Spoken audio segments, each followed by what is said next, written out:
안녕하세요, 청취자 여러분. 오늘은 여러분이 보내주신 자료, 바로 이 생활노동법 15선, 이걸 가지고 좀 깊이 파고들어 볼까 합니다. 노동법 하면 괜히 좀 어렵고 복잡하게 느껴지실 수 있는데, 오늘 저희가 실제 사례 중심으로 꼭 알아야 할 내용만 쏙쏙 뽑아서 아주 쉽게 풀어드릴게요. 네, 이 자료 보니까 진짜 뭐랄까 당장 내일부터라도 내 얘기가 될 수 있는 그런 현실적인 문제들이 많더라고요. 그래서 오늘 저희 목표는요, 이 복잡한 법률 속에서 길 잃지 않고, 근로계약부터 시작해서 퇴사, 또 임금 문제까지 근로자든 사용자든 진짜 꼭 알아야 할 권리랑 의무, 그 핵심을 딱 잡는 겁니다. 뭐랄까 일종의 노동법 생존 가이드를 같이 만들어 보는 거죠. 맞습니다. 여기 담긴 내용들이 정말 실용적인데요. 근로계약서, 이거 뭐 대충 쓰면 안 되거든요. 어떻게 되는지부터 해서 또 그 수습이라는 말 있잖아요. 그 뒤에 숨겨진 진짜 의미는 뭔지. 욱해서 야, 너 그만둬! 했는데 이게 법적으로 어떤 의미인지. 그리고 월급에 뭐 수당 다 포함됐다. 이 포괄임금 문제. 그리고 요즘 정말 뜨거운 직장 내 괴롭힘이나 동료끼리 대화 녹음하는 거. 이런 문제들까지 정말 여러분 직장 생활과 아주 밀접한 부분들을 한번 제대로 파헤쳐 보겠습니다. 좋습니다. 그럼 바로 첫 번째, 근로계약서 작성, 이거부터 시작하죠. 아니, 당연히 써야 하는 거 아닌가 뭐 이렇게 생각했는데 자료 보니까 서명보다 교부가 더 중요할 수도 있다. 이런 얘기가 있네요. 심지어 직원이 서명 안 하고 하루 만에 그만뒀는데 회사가 계약서 안 줬다고 신고당하는 경우도 있다고요. 이게 어떻게 된 거죠? 이게 정말 중요한 포인트입니다. 많은 분들이 계약서에 도장, 서명만 받으면 다 끝났다고 생각하시는데 법은 좀 다르게 봐요. 그 근로기준법 17조를 보면요. 임금, 근로시간, 휴일, 연차 같은 아주 중요한 근로조건 있잖아요. 이걸 명시한 서면 계약서를 사용자가 근로자한테 반드시 줘야 한다. 즉, 교부해야 한다고 되어 있거든요. 이거 안 지키면 벌금까지 나올 수 있어요. 벌금이요? 네. 그래서 아까 말씀하신 그 사례처럼 직원이 나 서명 안 해요 하고 그냥 가버렸다고 해도 회사가 이메일이든 뭐 문자 메시지든 아니면 직접 줬다는 확인서든 어떤 형태로든 계약서를 줬다는 증거를 남겨두는 게 핵심인 거죠. 그 줬다는 행위 자체가 의무니까요.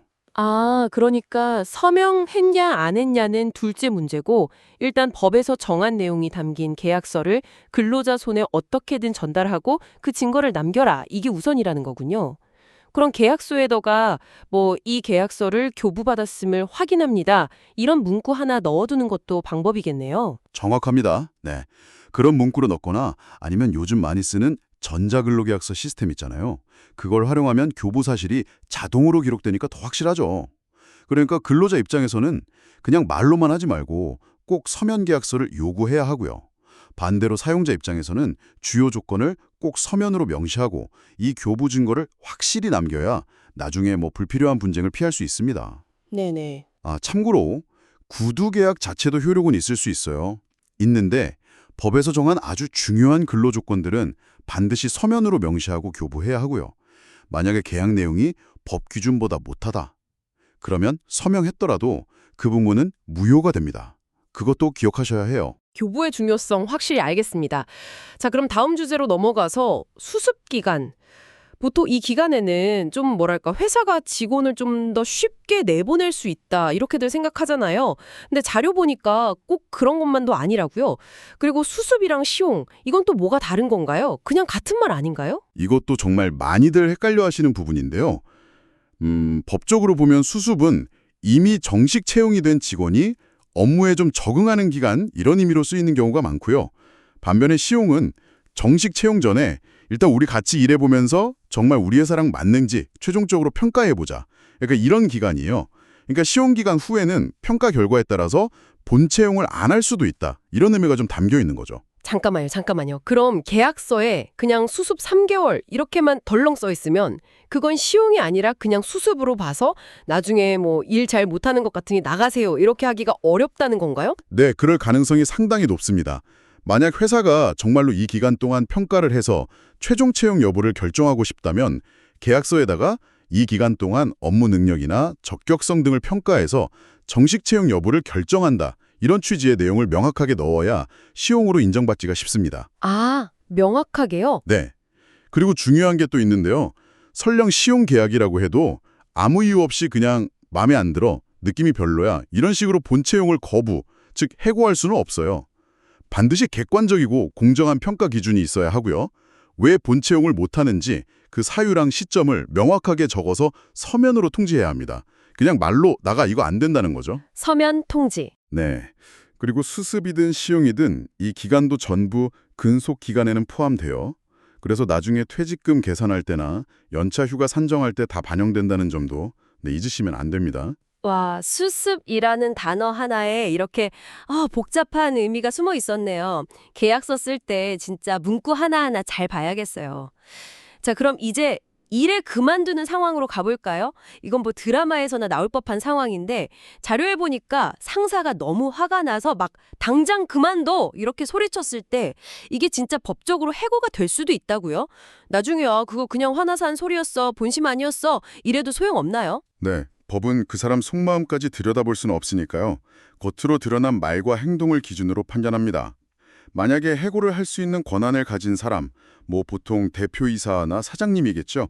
그런 사람이 명확하게 그만두라고 이야기를 했다면 그게 홧김이었다고 하더라도 일단은 해고의 의사표시로 해석될 가능성이 매우 큽니다. 아, 정말요? 네. 만약에 정말 해고할 의사가 아니었다면 그 말을 한 직후에 바로 잠깐만, 내 말은 그런 뜻이 아니었어 라고 정정하거나 뭔가 수습하는 행동을 했어야 해요. 그런 거 없이 그냥 넘어가 버리고 근로자가 그 말 듣고 다음날부터 회사 안 나왔다. 그러면 해고로 인정될 가능성이 높아지는 거죠. 이야, 홧김에 한 말 한마디가 진짜 큰 결과를 낳을 수도 있군요. 그럼 반대로요? 회사가 먼저 권고사직을 하자고 해서 뭐 어쩔 수 없이 사직서를 냈어요. 근데 사직서 낼 때 사직 사유에다가 회사의 경영상 어려움으로 인한 해고 뭐 이런 식으로 적었다면요. 이건 나중에 사실 부당 해고였다. 이렇게 다툴 여지가 있을까요? 원칙적으로 권고사직은 회사가 나가주시는 게 어떻겠냐 권유하고 근로자가 네 알겠습니다 하고 동의해서 나가는 거니까 해고는 아니에요. 그런데 여기서도 핵심은 그 동의가 정말 진정한 의사였느냐 하는 거죠. 만약에 회사가 뭐 압박을 하거나 속이거나 해서 정말 그만둘 마음이 없었는데 어쩔 수 없이 사직서를 썼다는 걸 증명할 수 있다면 혹은 회사가 이 사람 진짜 그만둘 생각 없는데 그냥 내는구나 이걸 알면서도 사표를 받았다면 그 사직서 제출은 무효가 되고 사실상 해고로 볼 수도 있습니다. 이걸 법에서는 비진의 의사표시라고 하는데 사실 인정받기가 꽤 까다롭긴 합니다. 하지만 말씀하신 것처럼 사직서에 스스로 해고라는 표현을 명세했다면 그건 나중에 나는 자발적으로 그만둔 게 아니다 라고 주장할 때 아주 중요한 근거가 될 수 있죠. 실제로 그런 경우에 해고로 인정한 판례도 있습니다. 결국은 그 사직서 낼 때 내 마음이 진짜였냐 아니면 억지로 낸 거냐 이게 관건이군요. 자, 이렇게 해고다 아니다 이건 자진사질이다 뭐 이렇게 서로 말이 다를 때 결국 누가 뭘 증명해야 하는지 이 입증 책임이 중요할 텐데요. 이건 어떻게 나뉘나요? 네, 입증 책임 중요하죠. 기본적으로는 이렇게 정리할 수 있습니다. 저 해고당했어요. 이렇게 주장하는 쪽, 즉 근로자는 회사로부터 해고 통보를 받았다는 사실을 증명해야 합니다. 뭐 해고 통지서가 있으면 제일 좋고 아니면 녹취록이나 문자 메시지 뭐라고 증거가 있어야겠죠. 반대로 아닙니다. 해고 아니고 스스로 나간 겁니다. 또는 서로 이야기 잘해서 합의하고 끝낸 겁니다. 이렇게 주장하는 쪽, 즉 사용자, 회사는 근로자가 자발적으로 사직 의사를 표시했다거나 혹은 합의가 있었다는 사실을 증명해야 합니다. 당연히 사직서나 합의서 같은 서면 자료가 중요하겠죠. 결국 양쪽 다 관련 서류나 증거를 잘 챙겨두는 게 분쟁 예방의 첫걸음인 셈입니다. 알겠습니다. 역시 증거가 중요하군요. 자, 이제 슬슬 돈 문제로 넘어가 볼까요? 월급 명세서 보면 찍혀 나오는 이 주휴수당, 이거 정확히 뭔가요? 그리고 자료에 나온 것처럼 일주일에 3번 지각하면 이거 못 받는다. 이게 진짜 사실인가요? 아니, 쥐각 몇 번 했다고 하루치 일당이 그냥 날아간다니 좀 억울할 것 같은데요? 그건 정말 흔한 오해 중 하나입니다. 주휴수당은요, 법에서 정한 소정 근로일, 그러니까 일하기로 약속한 날 있잖아요. 그날에 결근만 안 하면 받을 수 있는 돈입니다. 일주일에 하루는 유급으로 쉬게 해주는 제도죠. 여기서 핵심은 결근을 안 하는 것, 즉 개근이거든요. 개근요? 네, 지각이나 조퇴는 일단 회사에 나오긴 나온 거잖아요. 그러니까 결근이 아니죠. 따라서 지각을 3번 했든 4번 했든 그 주에 하루도 빠짐없이 출근 도장을 찍었다면 주휴수당은 당연히 지급되어야 합니다. 일부 회사에서 자체적으로 지각 사면은 결근 1일로 처리한다 이런 규정을 만드는 경우가 있는데 이건 법적인 근거가 전혀 없어요. 개근이랑 만근, 그러니까 지각 조퇴 없이 풀타임으로 근무하는 거랑은 다른 개념입니다. 와, 이건 진짜 잘못 알고 계신 분들 많겠는데요. 지각해도 출근만 했으면 주휴수당은 나온다. 네, 꼭 기억해 둬야겠습니다. 자, 임금 관련해서 또 하나 뜨거운 감자죠. 포괄임금제. 월급에 연장근로수당, 야간근로수당, 휴일근로수당 다 포함된 거니까 야근을 하든 주말에 나오든 돈 더 안 준다 이런 계약인데요. 이거 정말 법적으로 유효한 건가요? 특히 자료에 나온 IT 개발자분들처럼 야근이 거의 일상인 분들은 진짜 공짜 야근을 해야만 하는 건지 이게 궁금해요. 네, 포괄임금제. 이것도 논란이 많죠. 원래 이 포괄임금제라는 건요. 근로시간 계산이 정말 어려운 직종들이 있어요. 예를 들면 장거리 운전하시는 분들이나 아파트 경비원처럼 감시나 단속 업무하시는 분들, 이런 분들처럼 근무 시간하고 쉬는 시간 구분이 좀 애매한 경우에만 아주 예외적으로 인정되는 임금 지급 방식입니다. 그런데 이걸 근로시간 측정이 얼마든지 가능한 사무직, 예를 들면 출퇴근 기록 다 찍히고 PC 온오프 시간 다 남는 개발자 같은 직군에 적용한다? 그거는 법원에서 무효라고 판단할 가능성이 매우 높습니다. 설령 계약서에 도장을 찍었더라도 말이죠. 아, 계약서에 써 있어도 무효가 될 수 있다고요? 그럼 만약에 내 업무가 시간 계산이 충분히 가능한데 회사랑 포괄임금 계약을 맺었다. 그럼 그 계약 자체가 무효가 될 수도 있다는 거군요. 그럼 어떻게 되는 건가요? 못 받은 돈 받을 수 있나요? 네, 그렇죠. 포괄임금 역정이 무효라고 판단되면 실제로 일한 시간, 특히 연장근로나 야간근로, 휴일근로 시간에 해당하는 법정 수당을 정확히 계산해서 이미 받은 월급에서 부족한 부분, 그 차액을 회사에 청구할 수 있습니다. 그러니까 소위 말하는 공짜 야근은 법적으로는 없다는 거죠. 그리고 설령 포괄임금제가 유효하다고 인정되는 경우라도 법에서 정한 주 12시간 연장근로 한도, 이건 당연히 지켜야 하는 거고요. 그러니까 청취자분들은 내 업무가 정말 시간 산정이 어려운 종류인지 아니면 가능한지 또 우리 회사 규정은 어떻게 되어 있는지 한번 꼼꼼히 살펴보실 필요가 있습니다. 포괄임금제라고 해서 다 똑같은 게 아니었군요. 내 업무 특성을 잘 따져봐야 한다는 거 중요하네요. 자, 다음은 요즘 점점들 많아지는 것 같은데 다양한 근무 형태에 관한 이야기입니다. 자료에 헤어 디자이너 사례가 나오는데 계약서상으로는 분명 프리랜서라고 되어 있는데도 부당해고 구제 신청이 가능할 수도 있다고요. 보통 프리랜서는 근로기준법 적용 못 받는다고 생각하는데 이게 어떻게 된 거죠? 이것도 아까 계약서 이야기랑 비슷한 맥락인데요. 결국 형식보다는 실질이 중요하다는 원칙이 적용됩니다. 계약서에 프리랜서라고 적혀 있든 위촉 계약이라고 되어 있든 그 명칭은 사실 크게 중요하지 않고요. 실제 일하는 모습을 봤을 때 회사에 상당한 지휘 감독 아래서 일을 했다면 법에서는 근로기준법상 근로자로 볼 수 있다는 겁니다. 실질적인 지휘 감독이요. 예를 들면 어떤 걸까요? 예를 들면 회사가 출퇴근 시간을 딱 정해주거나 업무 내용이나 방식을 아주 구체적으로 지시하고 수시로 보고하게 하고 또 업무에 필요한 장비나 재료 같은 걸 회사가 다 제공해주고 그리고 고정적인 기본급 같은 게 있다면 이건 이름만 프리랜서지 사실상 회사에 소속된 근로자로 봐야 한다는 거죠. 사용 종속 관계가 인정되는 겁니다. 아하. 그럼 그렇게 실질적인 근로자로 인정만 되면 우리가 흔히 아는 연차휴가나 퇴직금 같은 근로기준법상의 보호를 다 받을 수 있게 되는 건가요? 계약서 이름이랑 상관없이요. 네, 맞습니다. 실질적으로 근로자성이 인정된다면 근로기준법에 나와 있는 주요 권리들, 예를 들어서 연차 유급 휴가 당연히 쓸 수 있고요. 주휴수당, 퇴직금 다 받을 수 있고 또 부당하게 해고당했을 때 구제 신청할 권리도 생기는 거죠. 그러니까 회사 입장에서도 실제 업무 지시 방식이랑 계약 형태를 제대로 맞춰서 운영하는 게 중요해요. 이름만 프리랜서 계약이고 실제로는 직원처럼 막 부린다면 나중에 큰 법적 분쟁에 휘말릴 수 있는 거죠. 실질이 형식을 이긴다. 노동법의 아주 중요한 원칙이네요. 자, 계약직 문제도 한번 짚어보죠. 1년짜리 계약직으로 일하고 있는데 계약서에 보니까 뭐 계약 기간 만료 시점에 평가를 통해 갱신할 수 있다. 이런 식의 문구가 있어요. 그럼 계약 기간 끝날 때 회사가 재계약 안 합니다. 통보하면 이걸 부당해고라고 주장할 수가 있나요? 자료에 보니까 갱신 기대권이라는 말이 있던데요. 네, 갱신 기대권. 이것도 주류한 개념인데요. 원칙적으로 보면 계약 기간이 만료되는 건 해고가 아니에요. 그냥 처음부터 약속했던 기간이 끝난 거니까요. 하지만 예외가 바로 그 갱신 기대권이라는 겁니다. 즉 근로자 입장에서 봤을 때 이번 계약 기간 끝나도 당연히 다음 계약으로 이어지겠지라고 기대할 만한 합리적이고 정당한 이유가 있었다면 회사가 별다른 합리적인 이유 없이 갱신을 거절하는 것은 부당해고와 마찬가지로 취급될 수 있다는 거죠. 그럼 어떤 경우에 그 정당한 기대라는 게 인정될 수 있나요?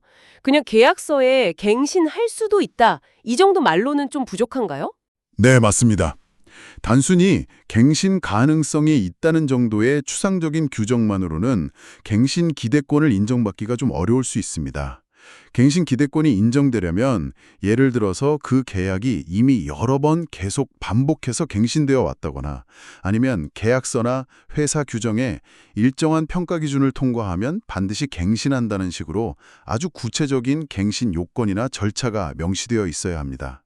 또는 그런 명시적인 규정은 없다고 하더라도 주변 동료들이 대부분 문제없이 갱신되었다거나 하는 그런 관행이 있어서 나도 갱신되겠구나 하는 강한 신뢰관계가 형성된 경우에도 인정될 수 있습니다. 핵심은 그냥 막연한 희망이 아니라 객관적으로 봤을 때 갱신을 기대할 만한 사정이 있었느냐 하는 거죠. 구체적인 약속이나 아니면 여러 번 반복된 관행, 이런 객관적인 근거가 중요하군요. 알겠습니다. 자, 차별 문제도 한번 짚어보죠. 똑같은 일을 하고 있는데 단지 기간제 근로자라는 이유만으로 정규직 직원들과 달리 성과급을 전혀 못 받았다면 이건 그냥 빼박 차별 아닌가요? 네, 그건 명백한 차별에 해당할 가능성이 아주 높습니다. 기간제 및 단시간 근로자 보호 등에 관한 법률, 소위 기간제법이라고 하죠. 이 법 제8조를 보면 사용자는 기간제 근로자임을 이유로 해서 해당 사업 또는 사업장에서 동종 또는 유사한 업무에 종사하는 정규직 근로자에 비해 임금이나 그 밖의 근로조건 등에서 합리적인 이유 없이 불리하게 처우해서는 안 된다고 명시하고 있거든요. 합리적인 이유 없이는 안 된다. 네. 여기서 합리적인 이유라는 건 예를 들어 업무의 범위나 양, 책임의 정도, 이런 것들이 달라서 임금이나 성과의 차이가 나는 경우를 말하는 것이지 단순히 고용 형태가 기간제다, 정규직이다. 이게 합리적인 이유가 될 수는 없습니다. 따라서 정말 똑같은 일을 하고 똑같은 성과를 냈는데 단지 기간제 근로자라는 이유만으로 성과금을 아예 안 준다거나 훨씬 적게 준다면 그런 불합리한 차별에 해당하고요. 이 경우에 차별이 있은 날로부터 6개월 이내에 노동위원회에 차별 시정 신청을 할 수 있습니다. 고용 형태가 다르다는 것만으로는 차변의 정당한 이유가 될 수 없다. 네, 아주 중요한 원칙이네요. 자, 이제 슬슬 직장 내에서의 행동 규범 문제로 넘어가 보겠습니다. 요즘 스마트폰 다 있으니까 정말 쉬워진 비밀 녹음. 이거요, 노동 분쟁이 생겼을 때 증거로 쓸 수 있나요? 혹시 직장 동료가 저랑 나눈 대화를 저 몰래 녹음했다면요. 그건 괜찮은 건가요? 녹음 문제. 이거 정말 민감하고 질문도 많이 들어오는데요. 통신비밀보호법이라는 법이 있습니다. 이 법에 따르면 나와는 상관없는 타인 간의 대화, 그러니까 다른 사람들끼리 하는 대화를 몰래 엿듣거나 녹음하는 것은 명백한 불법이고 형사처벌까지 받을 수 있어요. 당연히 증거로도 못 쓰고요. 하지만 내가 직접 참여한 대화, 그러니까 나와 상대방 혹은 여러 명이 함께 나눈 대화를 그중 한 명이 내가 녹음하는 것은 이 통신비밀보호법 위반이 아닙니다. 따라서 동료가 청취자분과 직접 나눈 대화를 녹음했다면 그 녹음 파일은 법적으로 증거로 제출하는 것이 가능합니다. 내가 그 대화에 참여만 했으면 불법은 아니군요. 그럼 필요할 때 마음 놓고 녹음해도 되는 건가요? 꼭 그렇다고만은 할 수는 없습니다. 조금 복잡한데요. 통신비밀보호법 위반은 아니어서 증거 능력이 인정된다고 해도 상대방 동의 없이 그 사람의 목소리를 녹음하는 행위 자체가 그 사람의 음성권이라는 인격권을 침해한 것으로 볼 여지가 있어요. 그래서 민사상 손해배상 책임을 져야 할 수도 있습니다. 물론 뭐 직장 내 괴롭힘이나 성희롱 아니면 위법한 업무 지시 같은 상황에서 내 권리를 지키기 위해 어쩔 수 없이 증거를 확보하려고 녹음했다. 이런 정당한 이유가 있다면 책임이 면제되거나 감경될 가능성도 있습니다. 판례도 그런 경향이고요. 그리고 또 하나는 법적인 문제와는 별개로 회사 내부 규정, 즉 취업 규칙 같은 데서 비밀 녹음 행위 자체를 금지하고 징계 사유로 삼는 경우도 꽤 있으니까요. 법적으로 괜찮다고 해도 회사 내에서는 징계를 받을 수도 있다는 점, 이것도 고려해야 합니다. 그래서 좀 신중할 필요는 있어요. 와, 증거는 될 수 있지만 민사 책임이나 회사 징계 문제가 또 생길 수도 있다. 네, 정말 조심해야겠네요. 자, 다음은 직장 내 괴롭힘입니다. 이것도 정말 판단하기 어려울 때가 많은데 예를 들어서 신입사원이 계속 실수를 해요. 너무 답답한 마음에 좀 큰 소리로 정신 좀 똑바로 차려 이렇게 한번 소리쳤어요. 이것도 직장 내 괴롭힘이 될 수 있나요? 도대체 어디까지가 그냥 업무상 필요한 지시고 어디부터가 선을 넘는 괴롭힘인지 그 경계가 참 애매할 때가 많잖아요. 맞습니다. 그 경계 설정이 참 어렵죠. 법에서는 직장 내 괴롭힘을 직장에서의 지위 또는 관계 등의 우위를 이용하여 업무상 적정 범위를 넘어 다른 근로자에게 신체적, 정신적 고통을 주거나 근무 환경을 악화시키는 행위, 이렇게 정의하고 있거든요. 판단할 때는 여러 요소를 종합적으로 보는데요. 말씀하신 것처럼 업무상 실수에 대해서 한두 번 정도 다소 강한 어조로 지적을 한 것 자체만으로는 만약 그 내용이 인격 모독적이거나 욕설 수준이 아니라면 업무상 적정 범위를 넘었다고 단정하기는 어려울 수도 있습니다. 한두 번 정도는 괜찮을 수도 있다. 네, 그럴 수 있다는 거죠. 하지만 그런 강한 어조의 지적이 계속 반복된다거나 아니면 다른 직원들이 다 보는 앞에서 큰 소리로 망신을 준다거나 실수한 내용과 전혀 상관없는 외모나 성격 같은 인신공격성 발언을 한다면 그건 업무상 적정 범위를 넘어서 괴롭힘으로 인정될 가능성이 매우 높아집니다. 결국 그 행위가 얼마나 자주 있었는지, 반복성, 얼마나 오래 지속되었는지, 지속성, 그 내용이 얼마나 모욕적인지, 또 피해자가 느낀 고통의 정도는 어떤지 등을 종합적으로 고려해서 판단해야 하는 거죠. 일회성 지적과 반복적이고 인격모독적인 행위는 분명히 구분해야 합니다. 네, 일회성이냐 반복성이냐 그리고 내용이 인격 모독적이냐 아니냐 이런 걸 종합적으로 봐야 한다는 거군요. 자, 이제 마지막 주제입니다. 육아휴직 후 복직 문제. 이것도 요즘 많이 이슈가 되는데요. 1년 동안 육아휴직 잘 마치고 회사로 돌아왔어요. 그런데 와보니까 내 원래 자리에 다른 사람이 이미 앉아있고 나보고는 전혀 다른 부서로 가라고 발령을 냈어요. 뭐 기본급은 똑같이 준다고 하는데 원래 받던 직책수당 같은 건 없어지고 예전엔 팀장이었는데 이젠 그냥 팀원으로 일하라고 한다면 이거 괜찮은 건가요?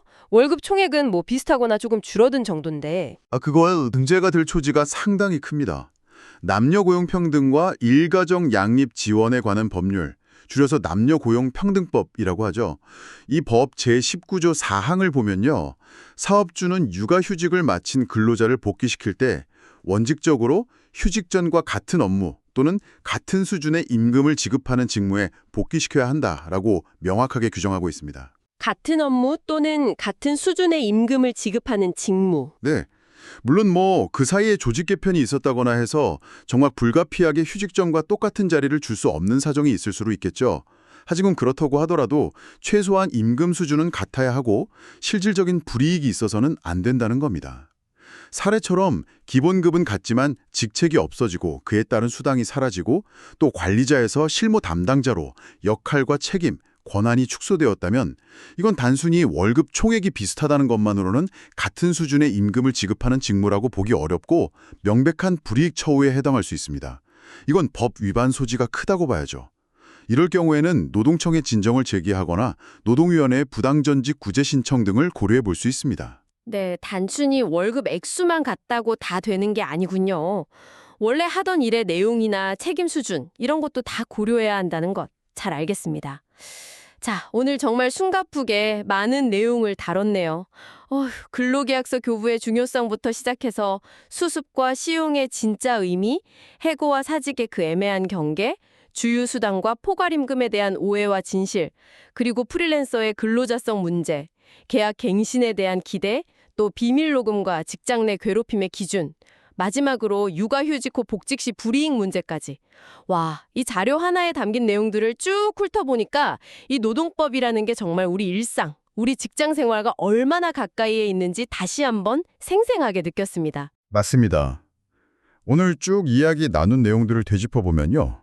이 노동법이라는 게 그냥 단순히 복잡하고 어려운 규정들을 쭉 늘어놓은 게 아니라 결국은 일하는 사람과 일을 시키는 사람, 즉 근로자와 사용자 사이에 어떤 힘의 균형을 맞추고 서로 좀 더 공정한 관계를 만들어가려는 노력이라는 것을 알 수 있습니다. 물론 계약서 같은 형식적인 절차도 중요하지만요. 결국 분쟁이 생겼을 때 법원은 겉으로 드러난 형식보다는 실제 어떤 관계에서 어떻게 일했는지 그 실질과 그 과정에서의 공정성을 더 중요하게 본다는 점을 꼭 기억하시면 좋겠습니다. 겉모습만 보고 섣불리 판단해서는 안 된다는 거죠. 네, 명확하게 소통하고 중요한 내용은 꼼꼼하게 문서로 남기고 그리고 내가 가진 권리가 뭔지 또 내가 지켜야 할 의무는 뭔지 서로가 이걸 제대로 아는 것. 이게 결국엔 건강하고 합리적인 직장 문화를 만드는 가장 기본적인 출발점이 아닐까 싶네요. 이게 팀을 관리하는 입장이든 아니면 팀의 구성원이든 혹은 이제 막 새로 일을 시작하는 분이든 모두에게 해당되는 이야기 같습니다. 정확합니다. 그리고 한 가지 더 덧붙이자면 이 법이나 판례라는 것은 사회가 변화함에 따라서 계속 조금씩 바뀌고 발전합니다. 오늘 저희가 나눈 이야기들도 기본적인 원칙들이지만 또 개별적인 사안마다 구체적인 사실관계에 따라서 조금씩 다르게 해석될 여지도 있거든요. 그러니까 꾸준히 관심을 가지고 업데이트하는 자세도 필요합니다. 네, 맞습니다. 오늘 저희의 이 심층 분석이 청취자 여러분의 슬기로운 직장 생활에 조금이나마 도움이 되고 든든한 참고 자료가 되었기를 진심으로 바랍니다. 자, 그럼 마지막으로 청취자 여러분께 질문 하나를 던지면서 오늘 이야기를 마무리할까 합니다. 요즘 보면 정규직, 계약직 같은 이런 전통적인 고용관계 외에도 프리랜서, 플랫폼 노동자처럼 정말 일하는 방식이 다양해지고 있잖아요. 이런 급격한 변화 속에서 과연 미래의 노동법은 어떤 방향으로 나아가야 할까요? 이렇게 다양한 형태로 일하는 모든 사람들을 좀 더 두텁게 보호하면서도 동시에 기업의 어떤 혁신이나 유연성을 해치지 않는 그런 균형점은 과연 어디에 있을까요? 한 번쯤 깊이 생각해 보시면 좋겠습니다. 오늘 심층 분석 함께 해주셔서 감사합니다.